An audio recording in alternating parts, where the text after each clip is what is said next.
Paytm bank के licence को RBI ने रद्द कर दिया है। इसके बाद हर तरफ एक ही सवाल है कि लोगों का पैसा जो पेटीएम के बैंक में है वो वापस आएगा या डूब जाएगा। तरह तरह के दावे आपको सोशल मीडिया पर तैरते नजर आएंगे, लेकिन सच क्या है हम आपको बताएंगे। आरबीआई ने क्यों पेटीएम बैंक का लाइसेंस रद्द किया, पेटीएम में कितने लोगों का कितना पैसा फंसा है, पेटीएम की तरफ से इस पर क्या बयान आया है, आरबीआई ने क्या कहा है, और अगर पैसा आपका वापस आएगा तो उसके लिए आपको क्या करना पड़ेगा, किन स्टेप्स से गुजरना पड़ेगा, सब बताएंगे आपको। बारंबार प्रणाम, मेरा नाम सूरज कुमार। थोड़ा पीछे चलते हैं। पेटीएम पेमेंट्स बैंक लिमिटेड, जिसे हम पीपीबीएल के नाम से जानते हैं, ये 197 कम्युनिकेशंस और उसके फाउंडर विजय शेखर शर्मा द्वारा प्रमोटेड एक पेमेंट्स बैंक थी। पेमेंट्स बैंक का मतलब होता है कि एक ऐसा बैंक जो सेविंग्स और डिपॉजिट ले सकता है लेकिन लोन नहीं दे सकता। एक लिमिटेड बैंकिंग लाइसेंस होता है जो आरबीआई देता है, और पेटीएम ने इस मॉडल को बहुत तेजी से ग्रो किया। नोटबंदी के बाद आप देखिए डिजिटल पेमेंट्स में जबरदस्त उभार आया था। पेटीएम वॉलेट हर किसी की जिंदगी का एक अभिन्न हिस्सा था। बैंक ने यह दावा किया था कि उसके पास 30 करोड़ से ज्यादा वॉलेट्स हैं, 3 करोड़ बैंक अकाउंट्स हैं और 10 करोड़ केवाईसी कस्टमर हैं। फास्टैग में भी वो सबसे बड़े इश्यूअर थे, तो 80 लाख से ज्यादा फास्टैग यूनिट्स उनके पास थी, ऐसा उन्होंने दावा किया। ये सब सुनने में बहुत शानदार लगता है, लेकिन अंदर कुछ और ही चल रहा होता है। अब आते हैं एक तारीख पर, 11 मार्च 2022। उस दिन आरबीआई ने एक आदेश जारी किया। कहा गया कि पेटीएम पेमेंट्स बैंक को तुरंत प्रभाव से नए कस्टमर जोड़ने से रोक दिया गया। मतलब ये कि जो पहले से कस्टमर थे वो पेटीएम बैंक का हिस्सा रह सकते थे, लेकिन कोई नया अकाउंट नहीं खुलेगा, कोई नया वॉलेट नहीं बनेगा। अब सोचिए, किसी भी बैंक के लिए एक नए कस्टमर को ना जोड़ पाना कितना बड़ा झटका है। ये उसकी ग्रोथ को पूरी तरह से रोक देता है। सवाल ये भी है कि आरबीआई ने ये कदम क्यों उठाया। जवाब है कंप्लायंस की कमी, यानी बैंकिंग के नियमों का पेटीएम बार बार उल्लंघन कर रहा था, लेकिन बैंक फिर भी चलता रहा। मौजूदा कस्टमर अपने अकाउंट्स यूज कर सकते थे। तब शायद बहुत कम लोगों को अंदाजा था कि ये केवल एक शुरुआत है। फिर आया जनवरी 2024। आरबीआई ने 31 जनवरी 2024 को एक और बड़ा आदेश दिया। इस बार फैसला और भी सख्त था।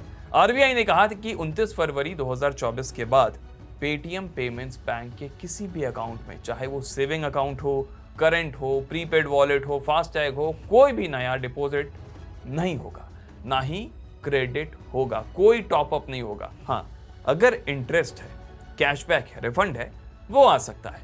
यानी बैंक अब एक तरफा हो गया, सिर्फ पैसे निकाल सकते हो, डाल नहीं सकते। अब इस खबर के बाद कस्टमर्स में घबराहट फैल गई। आमतौर की बात है, सामान्य बात है। लोग अपना पैसा निकालने लगे। पेटीएम का शेयर मार्केट में भारी गिर गया, बहुत तेजी से गिरा, और जो कस्टमर सालों से पेटीएम बैंक का इस्तेमाल कर रहे थे वो दूसरे बैंक्स और वॉलेट्स की तरफ जाने लगे। ये वो वक्त था जब पेटीएम बैंक का भविष्य लगभग तय हो चुका था, और अब आरबीआई ने पेटीएम पेमेंट्स बैंक का जो बैंकिंग लाइसेंस है वो रद्द कर दिया है। एक ऐसा बैंक जो कभी फाइनेंशियल इंक्लूजन का झंडा उठाए घूमता था, अब ऑफिशियली बंद होने की प्रक्रिया में है। अब आते हैं उस सवाल पर जो आप में से हर इंसान के मन में है, जिसका पेटीएम बैंक में पैसा है। क्या मेरा पैसा डूबेगा? जवाब है single line answer, single word, नहीं। और ये हम नहीं, खुद आरबीआई और पेटीएम कह रहे हैं। पेटीएम पेमेंट्स बैंक ने अपने कस्टमर को साफ बताया है कि आपका पैसा पूरी तरह से सुरक्षित है। पेटीएम बैंक के पास इतनी लिक्विडिटी है कि वो अपने सभी कस्टमर्स के सभी डिपॉजिट वापस कर सके। बैंक ने कहा कि saving account, current account, prepaid instruments, wallet, FASTag, NCMC cards, इन सभी में जमा रकम पूरी तरह से सिक्योर है, सुरक्षित है। आरबीआई ने भी इसकी पुष्टि की है। रेगुलेटर ने कहा कि पेटीएम के पास अपनी पूरी डिपॉजिट लायबिलिटी चुकाने की क्षमता है, यानी सरकार और रेगुलेटर दोनों इस बात पर एक मत है कि डिपॉजिटर्स का पैसा नहीं डूबेगा, लेकिन एग्जैक्ट टाइमलाइन और मैकेनिज्म अभी तक पूरी तरह क्लियर है नहीं। बैंक ने भी कहा है कि वो आगे की प्रक्रिया के बारे में कस्टमर्स को समय पर सूचित करेगा। तो अगर आपका अभी पेटीएम बैंक में पैसा है तो क्या कर सकते हैं, आपके मन में ये भी सवाल आएगा। तो देखिए साहब, जो भी बैलेंस आपके पेटीएम बैंक के सेविंग अकाउंट या वॉलेट में है उसे जल्दी से विड्रॉ कर लीजिए, ठीक है, या किसी दूसरे बैंक में ट्रांसफर कर लीजिए। विड्रॉ पर अभी कोई रोक नहीं है, जितनी जल्दी कर सके उतना बेहतर है, क्या पता आगे आने वाले टाइम में रोक लग जाए। दूसरी बात यह है कि अगर आपका फास्टैग पेटीएम बैंक का है तो उसे रिचार्ज करना बंद कर दीजिए। अपनी जो गाड़ी है का फास्टैग है उसको किसी दूसरे बैंक जैसे SBI हो गया, HDFC है, ICICI है, उसके फास्टैग से रिप्लेस कर सकते हैं। NHAI की वेबसाइट पर जाकर आप ये प्रोसेस कर सकते हैं। तीसरी बात ये कि पेटीएम बैंक की UPI सर्विस पहले ही बंद हो चुकी है, तो अगर आप अभी भी पेटीएम ऐप यूज कर रहे हैं तो उसे किसी दूसरे बैंक अकाउंट से लिंक कर लें। पेटीएम ऐप बंद नहीं हुआ है, ये भी ध्यान रखें, क्योंकि पेटीएम ऐप और पेटीएम बैंक दोनों अलग चीजें हैं। सिर्फ पेटीएम बैंक बंद हो रहा है, ऐप दूसरे बैंक्स के जरिए आप यूज कर सकते हैं, वो काम चलता रहेगा। पेटीएम बैंक के ऑफिशियल कम्युनिकेशंस पर नजर रखिएगा। जैसे ही रिफंड या सेटलमेंट का प्रोसेस अनाउंस हो उसे तुरंत फॉलो कीजिएगा। किसी भी फ्रॉड कॉल या फेक मैसेज से सावधान रहिएगा जो आपसे OTP या बैंक डिटेल मांग रहे हैं। ये स्कैमर्स होते हैं जो ऐसी सिचुएशंस का फायदा उठाते हैं।